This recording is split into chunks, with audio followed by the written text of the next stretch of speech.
팩트체크 코너로 이어가 보도록 하겠습니다. 오늘 첫 번째 주제는 저희가 신동아 건설과 관련된 이야기를 나눌 텐데요.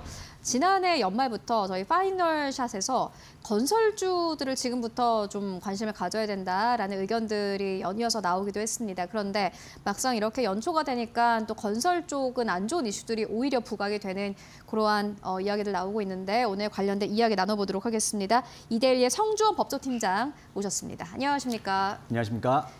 네, 파밀리에라는 아파트 브랜드로도 잘 알려져 있고 보니까 63빌딩을 올렸던 그러한 기업이기도 한데 신동아 건설이 이번 주에 회생 절차 개시를 신청을 했습니다. 법정 관리를 신청을 한 건데 요 좀 이 단어의 정의부터 해보고 가도록 하겠습니다. 네, 일단 법정 관리라고 하면은 기업이 경영난에 빠져서 정상적으로 경영 활동이 어렵다고 이제 판단이 될 때 법원의 감독과 또 지원을 받아서 회생을 도모하는 절차입니다. 기업이 법정 관리를 신청하면 이 법원이 말 그대로 이제 관리를 하게 되는 것인데 법원이 그 채권자들의 채권을 동결하고 기업의 재산을 보전하는 그런 조치를 일단 취하게 됩니다. 그 이후에 법원은 그 기업의 재무 상태 또 경영 능력 이런 것들을 평가해서 회생 가능성을 판단하고 이 회사를 회생하는 절차로 진행을 할지 아니면 파산하는 절차로 안내를 할지 이런 것들을 조금 결정을 하게 되고 회생 계획안을 수립하도록 지도하는 그런 절차를 밟게 된다고 생각하시면 되겠습니다. 그렇다면 신동아 건설이 법정 관리를 신청한 배경이 무엇인지 좀 듣고 가도록 하겠습니다. 네, 일단 최근에 이제 그 건설업계가 최근 몇 년 사이에 조금 어려운 그런 과정들을 겪고 있는데 일단 부동산 경기가 많이 좀 침체된 그런 상황이고요. 또 건설업계들이 이제 자재값, 그 인플레이션과 함께 자재값이 오르고 이러면서 여러 가지 또 어려움에 봉착해 있던 그런 상황이 복합적으로 작용하면서 결국 터진 결과다라고 말씀드릴 수가 있겠습니다. 하나씩 좀 더 세부적으로 살펴보면요. 일단 부동산 경기 침체로 인해서 미분양이 늘어난 부분을 또 건설업계가 피해가지 못하고 있는 부분이 있고 또 분양률이 낮아지는 부분 이런 부분들이 아무래도 건설업계의 경영에는 타격이 될 수밖에 없다. 그래서 신동아 건설 역시 미분양 물량이 늘어나면서 자금난에 시달려 온 것으로 나타나고 있고요. 공사비 상승, 원자재 가격 인상 이런 것들로 인해서 건설업계의 수익성이 나빠진 점 이런 점도 영향을 미쳤습니다. 일단 건설사들이 공사비를 제대로 받지 못하는 경우도 있고요. 그러면서 재무적으로 좀 어려움이 있는 상황들이 신동아 건설뿐만 아니라 다른 건설사들에게도 조금씩 나타나고 있는 부분으로 볼 수가 있겠습니다. 또 금리 인상, 대출 규제로 인한 자금 조달의 어려움 이런 것들도 또 같이 영향을 미친 것으로 보여지는데요. 건설사들이 이제 프로젝트 파이낸싱, PF 대출 등을 통해서 자금을 조달하는데 금리가 오르고 또 대출이 규제되고 이런 여러 가지 상황들로 인해서 자금 조달이 어려운 점, 그러니까 자금 조달이 어려우니까 여러 가지 이제 부도가 나는 상황도 발생하기도 하고요. 그런 상황들에서 결국 이것을 그동안에 만약에 좀 여유분이 있었으면 그 여유분을 가지고 조금 당장의 어려움을 해결할 수 있었을 텐데 신동아 건설은 그런 상황에서 조금 어려움을 많이 겪은 것 같습니다. 또 너무 안타까운 게 지난달 말에 그 60억 원의 어음이 만기가 도래했는데 그것을 막지 못했다고 합니다. 사실 중견건설사인 신동아 건설이 60억 원의 어음을 막지 못해서 법정관리 신청했다. 이게 사실 좀 너무 안타깝게 들리는 얘기인 것 같습니다. 그만큼 이 회사가 좀 유동성 위기에 빠져 있었던 것이 아닌가를 또 다시 한번 거꾸로 보여주는 그런 반증하는 사항이기도 한 것 같습니다.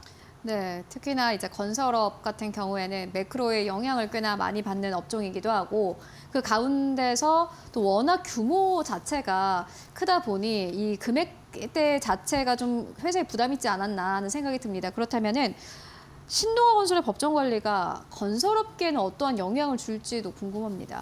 네, 일단 이건 신동아 건설만의 문제라기보다는 건설업계 전반적으로 지금 그렇죠. 안고 있던 리스크가 터진 것이기 때문에 그 얘기는 결과적으로는 건설업계 전반에 부정적인 영향, 아무래도 투자자분들이나 어떤 고객, 그 소비자 입장에서 봤을 때는 건설업계에 대해서 조금 우려의 시선이 더 커질 수밖에 없는 그런 상황이 됐다라고 보실 수가 있겠고요. 그러면서 건설업계의 신뢰도 하락, 자금 자금 조달의 어려움으로 또 이어질 수 있습니다. 투자자들은 건설업계의 위험성을 인식하고 투자를 꺼릴 수가 있겠고요. 또 은행 등 금융기관들 역시 건설사들에 대한 대출을 더 엄격하게 심사해서 좀 꺼리는 그런 경향들이 나타날 것이다라고 예측이 되고요. 또 하도급 업체들의 연쇄 부도, 공사 지연 이런 문제가 발생할 수 있습니다. 그러니까 결국은 원청이 무너지면 하청 업체들도 그 결제를 못 받기 때문에 결국 같이 더 큰 피해로 계속해서 이어질 수 있는 그런 우려가 있는데 신동아건설의 법정 관리로 인해서 신동아건설과 같이 일을 했던 하도급 업체들이 미처 대금을 받지 못한 그런 것들이 계속 발생하게 되면 연쇄적인 부도가 날 수 있고요. 또 공사가 지연됨으로 인해서 건설 공기가 늘어나고 건설 공기가 늘어난다는 것은 결국 공사비 상승으로 이어질 수 있는 그런 이슈이기도 합니다. 또 부동산 시장 자체도 지금 현재 좀 안 그래도 침체된 상황인데 이 시장의 불안전성이 더 심화되면서 미분양이 더 늘어날 수도 있고 또 주택가격 하락 등의 악순환으로 이어질 수도 있습니다. 이렇게 건설업계의 위기가 부동산 시장 전반적으로 좀 영향을 미치면서 소비자들의 심리까지 좀 위축되는 그런 결과로 이어지지 않을까 좀 우려되는 부분이 있습니다. 네, 전체적으로 건설업계에 좀 미칠 영향이 걱정된다라고 짚고 왔고요.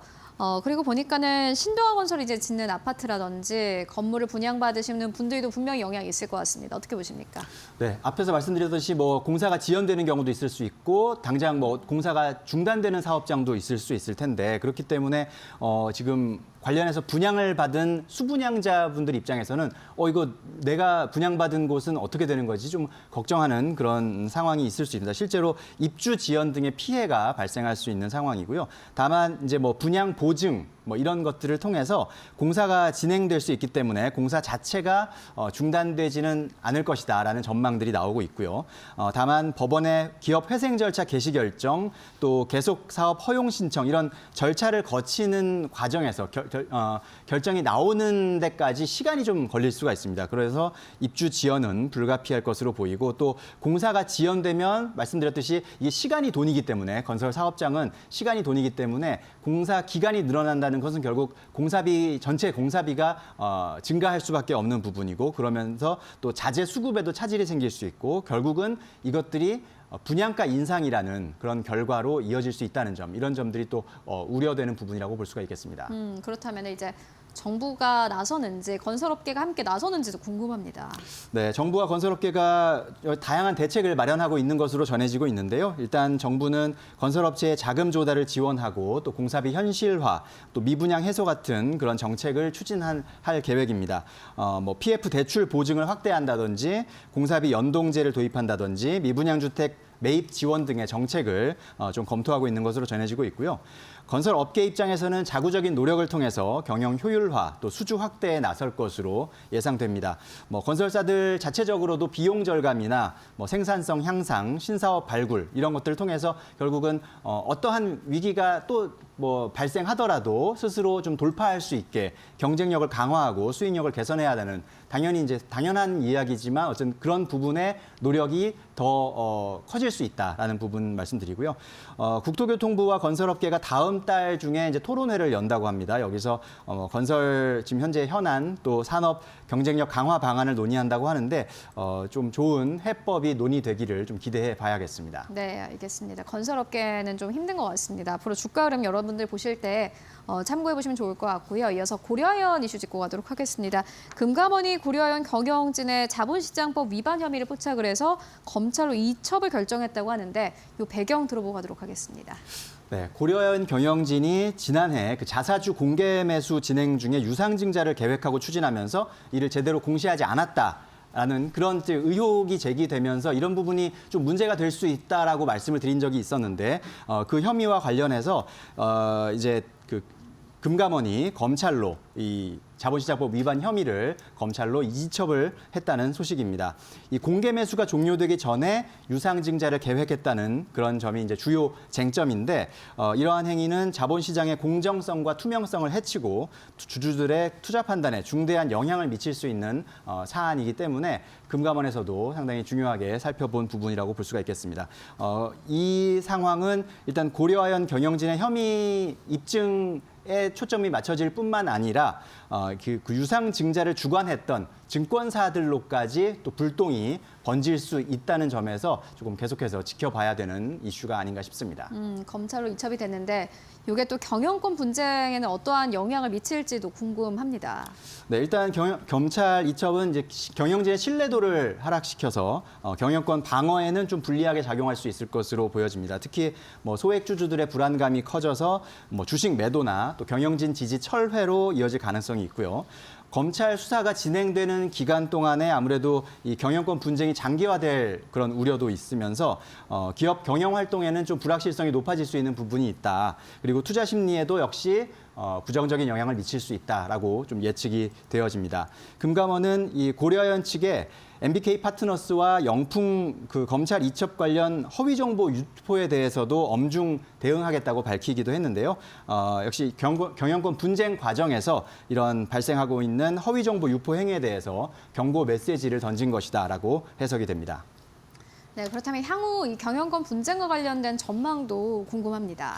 네, 일단 지금 아시다시피 임시주주총회가 오는 23일로 예정되어 있는데 여기서 이제 어떻게 표대결이 어떻게 벌어질지가 가장 관심 포인트입니다. 일단 뭐 크게 세 가지 시나리오로 전개될 것으로 예상되는데 일단 지금 그 영풍 측에서 이 고려아연 상대로 집중 투표제 안건을 상정을 금지해달라는 가처분 신청을 내놓은 게 있습니다. 이게 오는 17일에 이제 첫 신문 법원에서 이제 첫 신문을 진행하게 되는데 23일에 임시주총이 있기 때문에 아마 법원에서도 빠르게 그 가처분 신청에 대한 결론을 17일에 첫 신문을 시작해서 23일 전에는 아마 뭔가 판단을 내려줄 것으로 예상이 되는데 이제 뭐 이게 법원에서 가처분을 뭐 기각 결정하거나 또 국민연금의 어떤 선택 뭐 이런 걸로 통해서 현 경영진이 이제 경영권을 유지하는 경우도 생각해 볼 수가 있겠고 또 반대로 MBK 파트너스 연합이 이제 추가 지분을 확보하거나 또 국민연금의 지지를 받아서